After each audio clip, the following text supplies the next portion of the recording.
5 years it took me to frame that asshole for possession of child pornography, and the lawyer just cleans him his slate like that. Kidding me. Yeah, that sucks, man. But you guys want to listen to my mixtape? Okay, just let me pop this in here. Turn that off. Alright. I mean, I thought it was pretty good. Look, there's a crank over there. Look, there's a gate here. Leon, look at the ceiling. Leave it to me, Leon. It's Halloween. I mean, it's bonfire night. Wait, no, that's over too. Oh, it's almost Thanksgiving. Do you know what that means? It's time for me to take some time out of my regular schedule of playing video games to play some slightly spookier video, Okay, so look, this video was supposed to come out on Halloween, but I didn't have it finished in time, and I've just had a lot on my plate at work, and the dog just died, and Karen left me last week, and I just don't know what to do anymore, man. But this is still a spiritual success. So what two game franchises do I know that have a spiritual successor type connection, but also contain themes of horror?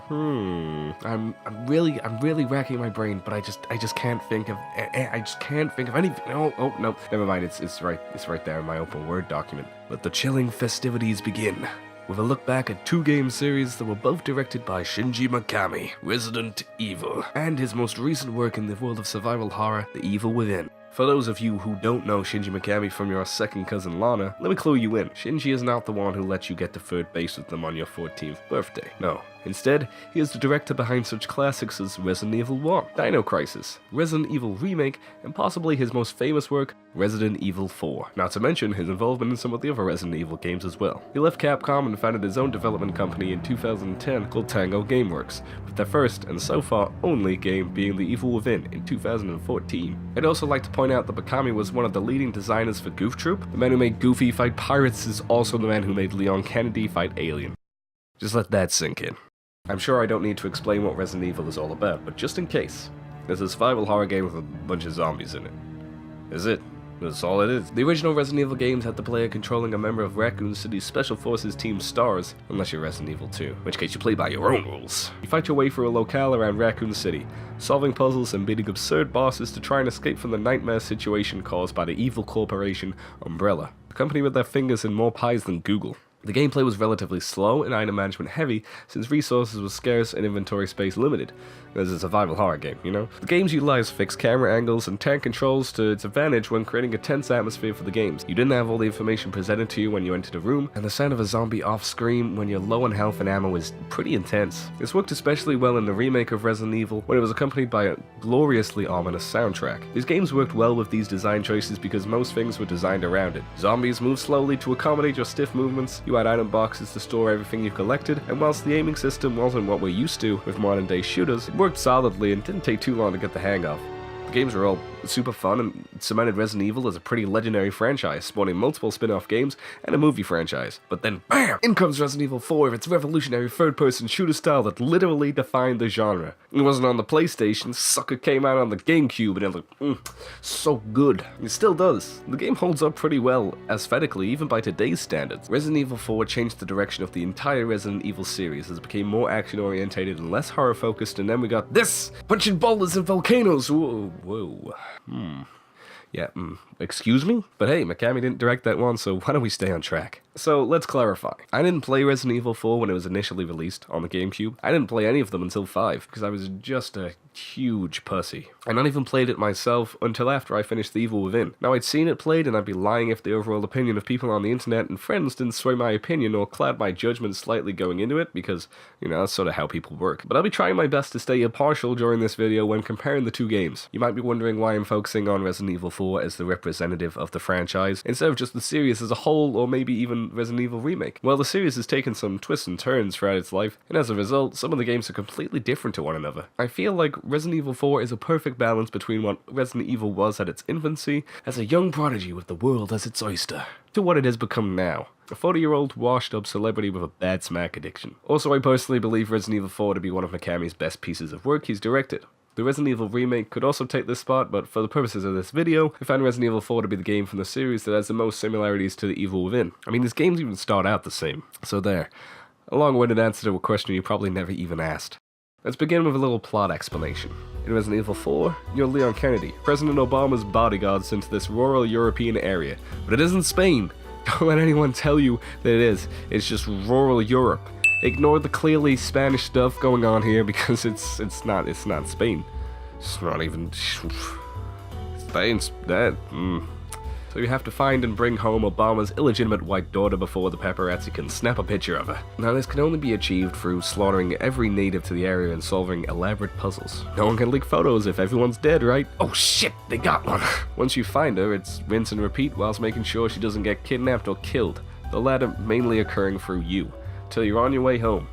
Oh yeah, by the way, Leon, our protagonist returning after Resident Evil 2, huge tool. And sometimes huge badass, but mainly the former.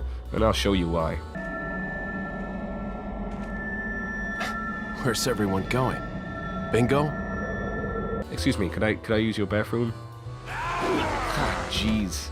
Could have just said no. Now my feelings are hurt. You also bump into this guy from time to time where you can buy guns, upgrade them in inventory space and stuff like that. He's pretty neat.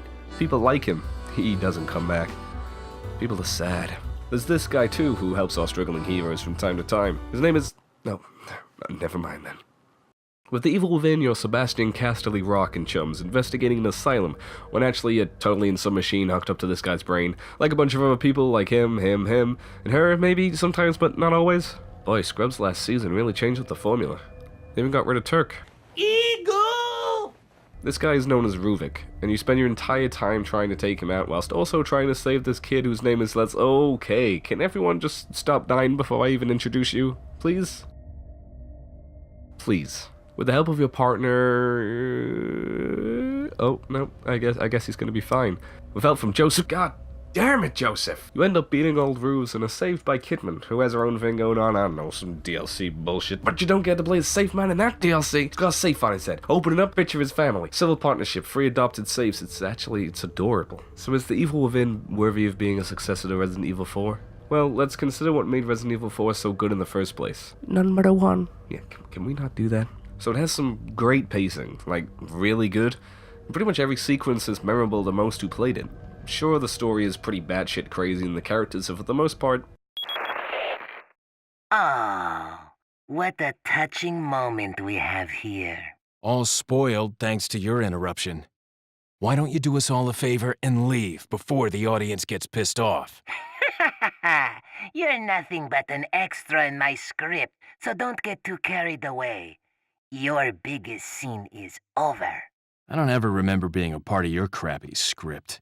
Well then, why don't you show me what a first-class script is like through your own actions? I've sent my right hand to dispose of you. Your right hand comes off? Since you're here, why don't I introduce you to it? It should keep you busy. Can't remember the name, huh? A senior moment, perhaps. Oh. Enjoy the fun.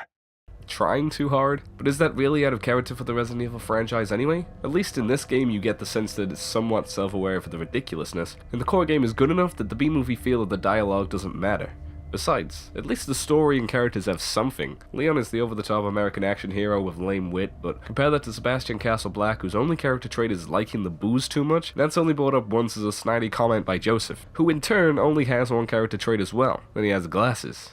I'm serious, it's all he has. Sure, you get a bit more backstory and character development for Bass in his diary entries, but that's about it. He might as well have been a cardboard cutout that read insert aged white detective protagonist here, and the Tango team just went, you know what, that works as is, just put him in like that. And sure, it can be argued that within a horror game the protagonist doesn't need exposition since the ordeal is meant to be happening to you. But the evil within, much like Resident Evil 4, isn't really survival horror. It's a horror-themed action survival? Adventure? Tabletop? Look, the point is, beyond the tutorial level, there isn't much to make you wet your pants. And for a AAA title that is relatively story-driven, Sebastian should have some depth, but he might as well be a mannequin wearing a classy vest. And sure, it can be argued that story within screens upon screens of text found throughout the game is a totally legit way to flesh out a game's story and universe. Dark Souls has done it, and people including myself applaud their delivery of that. Even more recently, Doom has done this, and everyone loved that too. But it's not really the story of these games that people loved. It's the fact that the story didn't get in the way of their good time. In those games, you just played it. The story is essentially optional. The Evil Within, on the other hand, is a more story-driven game, and thus requires a more comprehensive story and more complex characters. But hell, the only convincing line of dialogue I really heard from PCR Marnie is this one. What the fuck? Story-wise, I never got the feeling I was coming towards the end or even really making any progress at all. Bastion and Co. sort of just fumbled through each area, vaguely knowing what the fuck, and then Ruvik showed up and was like, hey, it's the end now, we're gonna fight. Now obviously I'm exaggerating for comedic purposes, so let's get real for a sec. I really didn't feel there were any big build-up towards the final chapter writing-wise or whatever. I guess Joseph being shot by Kidman is indicative of its impending end, but let's face it, Joseph was basically the punching bag for the entire game. And his demise seems pretty ambiguous on purpose, so all I could really go on to how close I was to finishing it was down to my own experience with games combined with old Detective Caster Illinois getting pretty buff in regards to upgrades and his armory. I will concede that this is actually a legitimate way to convey story and journey progression since you're actually progressing the character's skills. However, this element should and needs to be combined with good story arcing, right? Like, take any RPG or game with character and weapon progression, whatever the fuck. You'll be getting pretty high up in stats and levels, so you'll be feeling pretty strong. But the story has been progressing for the most part at the same rate. In Resident Evil 4, you had pretty significant story milestones. You found Ashley, and you were taking out Sadler's top dogs, even removing those pesky parasites, then finishing Sadler and escaping. Once you're at the military base on a remote island, you know you're at the last set piece of the game, because neither you nor your enemy would have anywhere to run to now. On the other hand, thanks to the nature and core concept of the Evil Within, we moved from location to location with the only real semblance of story progress coming near the end, where we had told that the lighthouse we've sort of seen and kind of remember is the asylum and where we should totally be heading. And we get closer and closer with every leap, hoping that the next leap will be the leap home, like Samwise and Frodo walking towards the looming eye atop the tower in the distance. And you know, that's a good idea and clear way of demonstrating progression, but considering I didn't notice until the game spells it out for you in huge neon writing near the end of the game, I can't say it was implemented that well. Now I know what you might be thinking. A spiritual successor doesn't have to be the highest standard. Whilst this is true, I suppose, shut up, or else everyone else is going to catch on. Secondly, any form of work should be looking to improve and build on its previous success, shouldn't it? Shinji? Am I right? He's not even fucking listening to me. With that in mind, what does the Evil Within actually build on and do well with? Because it isn't a bad game, it's just a bit forgettable. But it's being stacked up to something that's as critically acclaimed as Resident Evil 4, so perhaps I need to cut it some slack. Let's take a look at the stuff that they did right in the Evil Within. As opposed to the infamous mechanic from the Resident Evil remake, where you burn bodies to avoid the dreaded Crimson Heads, setting bodies alight in the Evil Within is a much more aggressive tactic for taking out multiple enemies at a time in some cases. Seabass doesn't come equipped with a combat knife or a sexy German suplexes like Leon does, and his melee attack is about as effective as a flea in an aquarium. Instead, Sebastian comes equipped with what must be the world's tiniest matchbox, capable of holding a whopping 5 matches. If you ever find your way out of Ruvik's brain, I strongly recommend you take that to the Guinness Book of World Records, mate. Since, let's be honest, detective work hasn't really panned out for you, has it? So, whilst I like this mechanic, I must admit that it's somewhat janky. I mean, knocking an enemy to the ground and setting them ablaze whilst they're still very much alive is one thing, but when I can set fire to enemies that are completely fucking submerged in water, I'm taking someone out of the immersion. Not to mention, you can get the prompt to light something on fire, then Sebastian just goes along and throws the match on the floor and nothing happens. Are we dealing with dud matches now on top of everything else? No. It's just that the hitboxes are finicky, but apparently the prompts are as loose as your second cousin Caroline. What was her name? Lorna? I don't know. This was most evident to me when I tried to light hanging bodies on fire, since it never seemed to work. Yeah, you just go ahead and throw that on the floor. It's obviously where I wanted you to put it. Overall though, matches are fun and do add a bit more variety to the gameplay than simply shooty dead then looty. In case you couldn't guess, those are sarcastic kind of quotation marks because the stealth mechanics in this game, well, they better apply for welfare. Cause they don't fucking work! I don't know what Tango Gameworks' goal was with the stealth mechanics in this game, but I get the impression it got ditched at some point during development. The intro portion of the game is probably the most memorable bit of gameplay, where you sneak around and hide from Big Papa Pump with a chainsaw, but it seems pretty obvious that they just wanted to take ideas from critically acclaimed games like Outlast and Amnesia, mix in a bit of Resident Evil 4, garnish it with Silent Hill. Tastes like shit. Not that taking ideas from someone else is wrong per se, because in this day and age, who's having completely original ideas anyway? I mean, hell, you think this type of show hasn't been done about 50,000 times on YouTube already? My problem with this, and the stealth in general, is that it seems to be in the game as nothing more than a selling point, which rings especially true for the intro sequence, since they demoed the game at cons and the like using that portion of gameplay. The game includes a few more lockers or beds to hide under, spattered around until eventually they just disappear, and they go down the simple route of crouch, hide, throw bottles, and drive a shiv through your enemy's skull. I did enjoy most of the areas that allowed you to be stealthy for what it's worth, but it always felt half-assed to me. I'm gonna burp again. Oh god. So I like the core concept of the game. The whole knocking around some guy's noggin and then having your environment dictated by him is cool in theory, even if it didn't translate to gameplay that well all the time. Many people have criticized the game for having too many horror cliches, but I think that is fine given the concept that the game is running with. People are afraid of spider ladies and chainsaw men and safes. Alright, maybe that one's a little bit hard to explain. I did like some of the enemy designs though. Safe Man was pretty neat. I know a lot of people might slate him for being a knockoff Pyramid Head, but I liked him. The game also actually had some tense parts, such as Ruvik's spooky mansion that reminds me of something, but I just can't quite put my finger on it. Anyway, this was a tense area because whilst exploring, Ruvik could randomly appear, signaled by some mad blues, and go all Mike Myers on you. You can't fight Ruvik at this point, and simply touching him will cause Detective Castle crashes to gib everywhere. Now this isn't terrifying, but it certainly can make you tense during the mansion section, since you never know when our friend Rubik's Cube will rear his ugly head. This harks back to Outlast or Amnesia again though.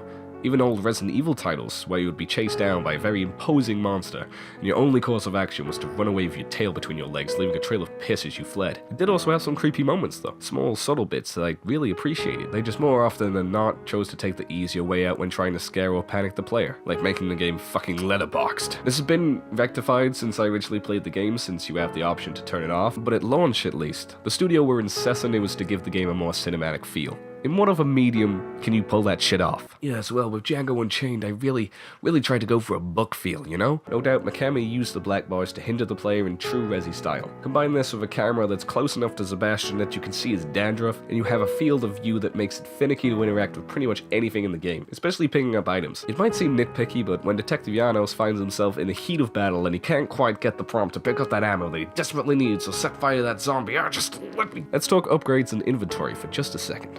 More than that, actually. It's gonna be left like 2 minutes. So in Resident Evil 4, you would upgrade weapons through the Nurse Joy of the Resident Evil universe using money, and health was increased through yellow herbs. You also had the Attaché case, which is by far the best inventory screen I've ever used in a game. The Attaché case allowed you to carry a great deal more than previous Resident Evil titles to help with the more action-orientated style of gameplay, but it also addressed the issue of keeping items with you in a much bigger world than its predecessors. Leon could now carry all his weapons at once and switch on the fly, but you can't carry everything. Whilst upgradable, the Attaché case is still a limited inventory, which means item management is still a key element of gameplay, and it's also super satisfying. Instead of needing to backtrack to a save room and get a weapon or a key item or healing items from the item box, like traditional Resident Evil titles, items simply needed to be organized within the Attaché case. It's kind of like a mini puzzle. It's like Tetris. If you want a rocket launcher for the next boss fight, you better make room for that shit, son. Sell some shit, move some shit, or upgrade some shit. I don't care how you do it, just get it done. I did a rhyme. In the Evil Within, upgrading was all done in the save hub through green stuff and a brain machine. Also, medkits provided a health increase. Pretty similar upgrade systems. The Evil Within just condensed it to a single weapon of each type,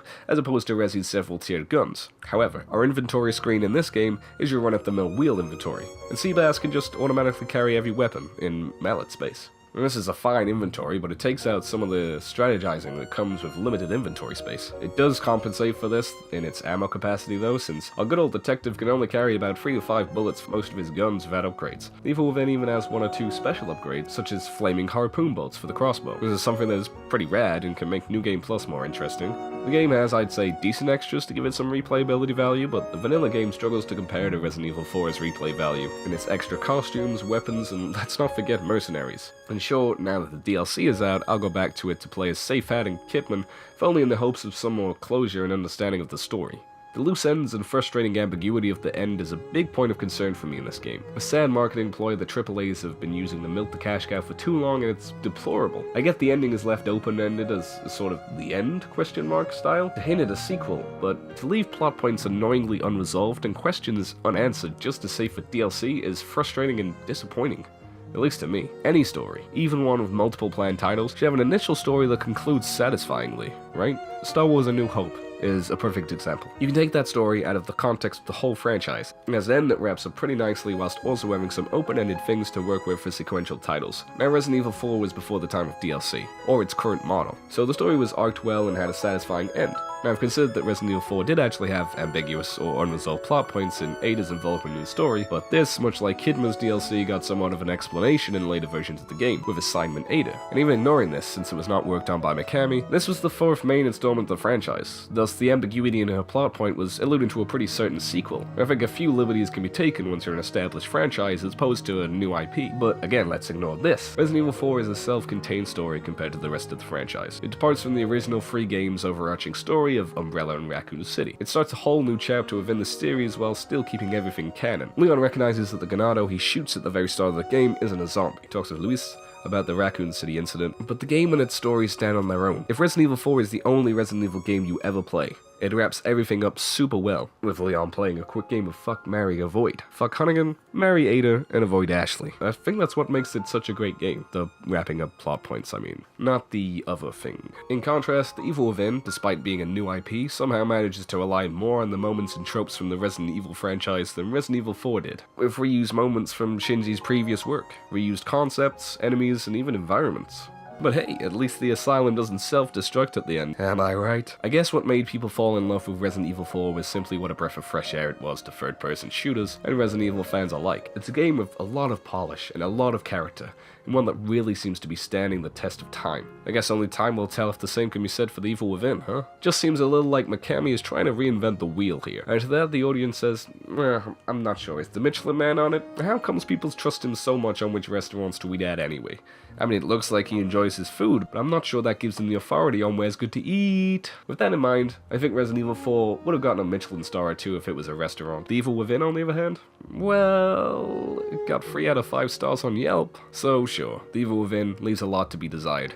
Perhaps doesn't reach the lofty heights of Resident Evil 4, but by definition, and due to how much of it has that Mikami taste, not to mention when you compare it to the actual successors in the Resident Evil franchise, then perhaps it is worthy of being deemed a spiritual successor. I mean, I can't think of any recent Resident Evil titles that have been that great. Whoa! Well, hey, thanks for listening to me ramble on about this subject for about 20 minutes. That's pretty great of you. Hopefully you enjoyed it, and maybe you got a little something of your own to say about it. Just pop on down there and open the floodgates. I'll probably read it all without even taking a break. And if you really liked all of the things that I've said, maybe subscribe, share the video, like, I don't know, just something to consider. Make sure to look out for my next video, though. It might be another spiritual success. Or not. Don't go anywhere. Stay on this page forever. We'll be right back. Goodbye.